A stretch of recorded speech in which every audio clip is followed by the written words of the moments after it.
It's time for DJ Rocky's Secret Files, the Halloween special.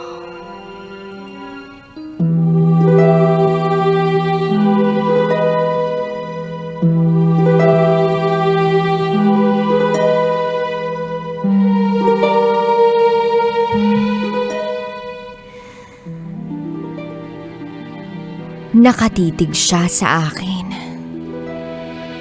nang biglang lumingon siya sa pader na parang may kinakausap.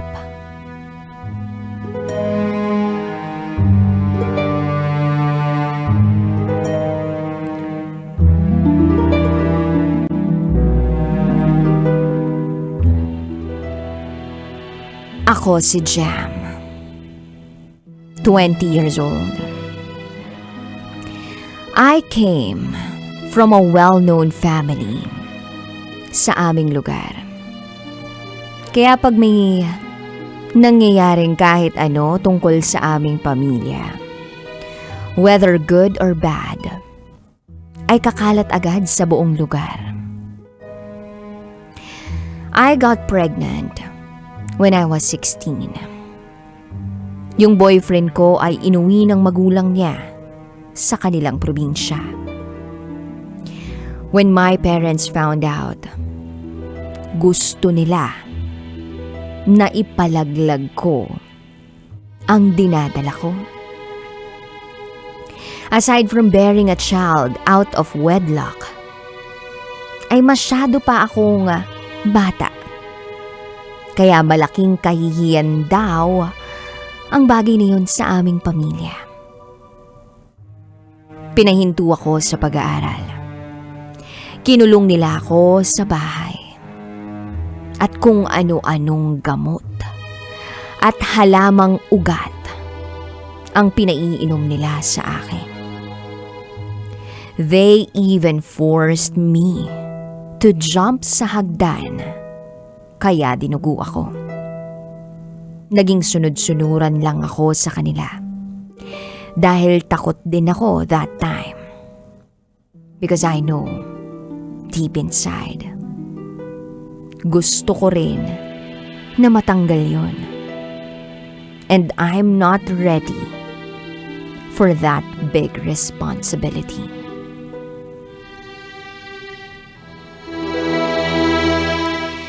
Akala namin ay nalaglag na.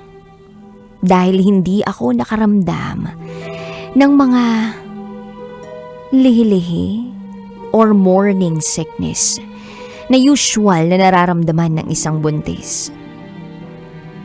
Kaya balik ako ulit sa school. Pero after 3 months, napansin ko na unti-unting lumalaki ang tummy ko. So I told my parents. Kaya pinahinto nila uli ako sa pag-aaral. At hindi na naman pinalalabas ng bahay. I don't feel anything on my tummy. Pero it keeps getting bigger each day. Dahil hindi effective yung mga pinagawa nila sa akin before, naghanap sila papa ng manghihilot o albularyo na kayang magtanggal ng bata. More than 4 months na akong buntis that time, sabi ng albularyo. Kaya medyo buo na yung bata. Pero mahinang-mahina raw ito. At baka hindi na rin magtatagal. Kaya natakot ako. In-schedule niya ako agad kinabukasan dahil kailangan na raw agad matanggal yun. Pag uwi namin, nag-impake ako agad ng mga gamit ko. I don't know kung bakit sobra akong natakot. Maybe because may ilang cases na rin sa amin na namatay after magpalaglag. Kinagabihan, naglayas ako.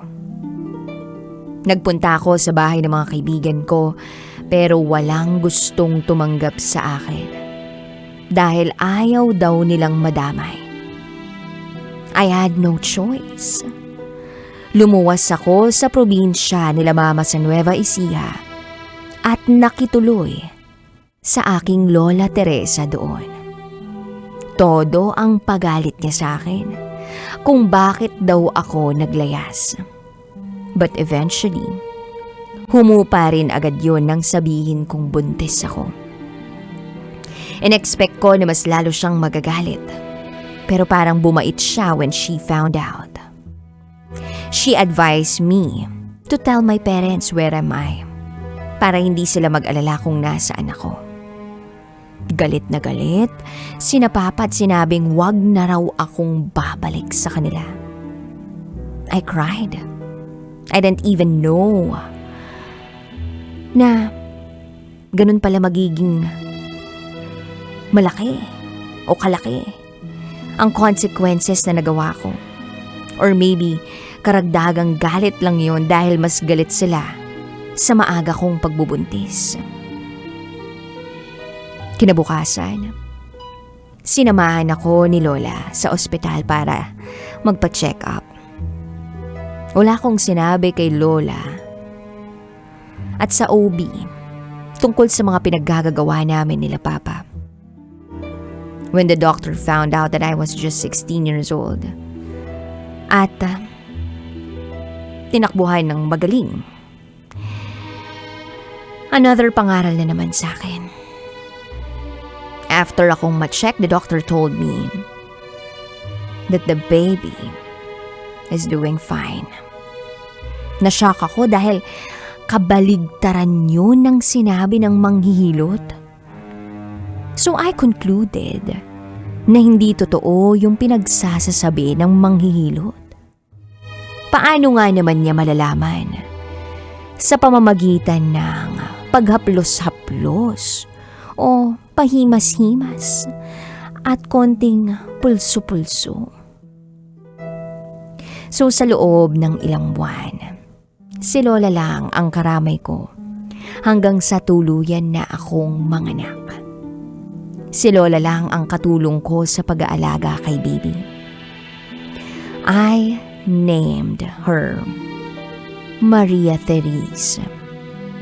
Isinunod ko yun sa pangalan ni Lola kaya lalo siyang napamahal sa bata. Ang nickname ni Maria Therese ay Maymay. She's a cute little girl. Maputi ang balat. Oval shaped ang mukha. Round eyes. Cute nose.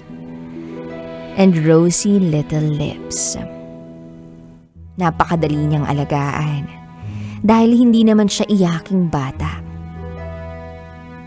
Ang tanging bisyo niya lang ay hindi siya nakakatulog kapag hindi siya nakapatong sa dibdib ko.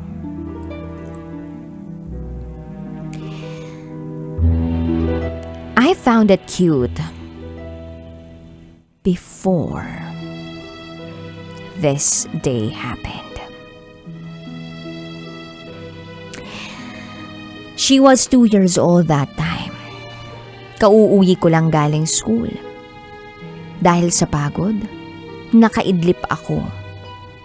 Then after an hour or two, pagising ko, nakakumot ako.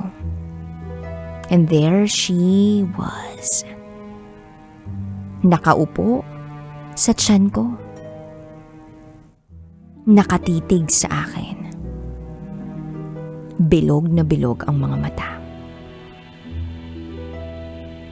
I found it sweet dahil kahit bata pa siya, may ganun na siyang pagtingin o care sa akin. So ginagawa niya yon hanggang sa makatulog ako. Kaya kapag naaalala ko, yung mga pinaggagawa ko before, ay sobrang nagsisisi talaga ako. But recently, parang nag-iba. Dahil every night, pag natutulog na kami, after an hour, naalimpungatan ako. Dahil bigla na lang may kung anong kilabot, nagagapang sa batok ko. At pakiramdam ko nga'y may nakatitig sa akin. And then there she is, standing near the lampshade staring at me. Paminsan, she's just sitting on our bed, na parang pinanunood niya lang akong matulog.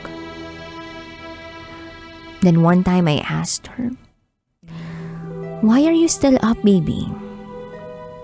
She just smiled back. "Do you need anything?" I asked again. Nagkibit-balikat lang siya. Sabi ko, "It's time to sleep. It's late already." Every night kapag maalimpungatan ako, lagi siyang naroon. Nakatayo. Kung hindi malapit sa lampshade, habang nakatitig sa akin, ay nakaharap ito sa pader na para pang may kinakausap. Sinabi ko yun kay Lola. Sabi niya, baka raw nag-i-sleepwalk lang si Maymay. Pero para sure, kinabukasan ay dinala namin siya sa manggagamot o faith healer malapit sa amin. Pagdating namin doon, ay wala naman daw kakaiba sa bata. Pero kita ko na uneasy siya at parang hindi makatingin sa diretsyo o ng diretsyo sa mga mata ng anak ko. Pinaalis niya kami agad dahil normal naman daw ito. Another night came. Nagising ako dahil medyo nahihirapan akong huminga. Parang may nakadagan sa akin. Pagmulat ko, ay fully covered na ako ng kumot hanggang muka.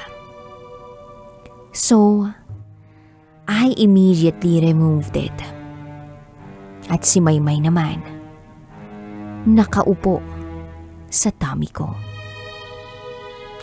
Nang maramdaman niyang nagising na ako, ay humiga siya sa akin. Kaharap ang mukha niya. I asked her, "Why, baby?" At bigla na lang siyang nagsalita ng diretsyo. "Do you love me, Mommy?" I always tell her how much I love her. Kaya naguluhan ako kung bakit niya ako natanong. Pero sinagot ko na lang siya ng, "Of course, I do, baby." At habang sinasabi ko yun, ay niyakap ko siya ng sobrang higpit.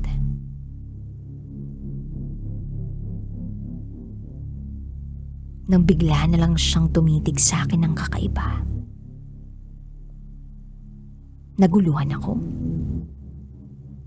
Na para bang may kakaiba. Kaya tinanong ko siya, "Why? Do you want more hugs?"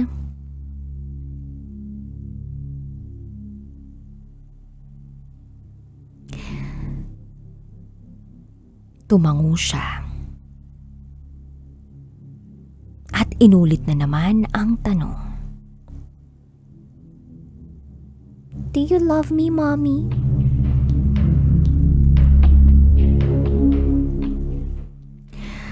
At sinagot ko siya ulit ng, Yes. Yes, baby.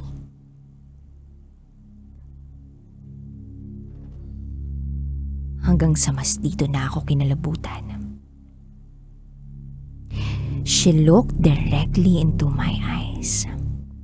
At para bang napakainit ng kanyang hininga. Nang bigkasin niya ang mga katagang. Then why? Why, Mommy?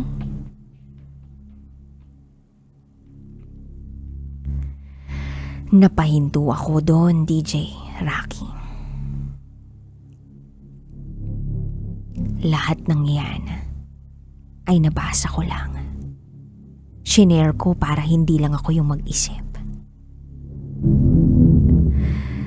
Hanggang dito na lang po.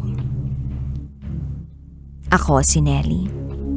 At ito, ang secret file ni Jam.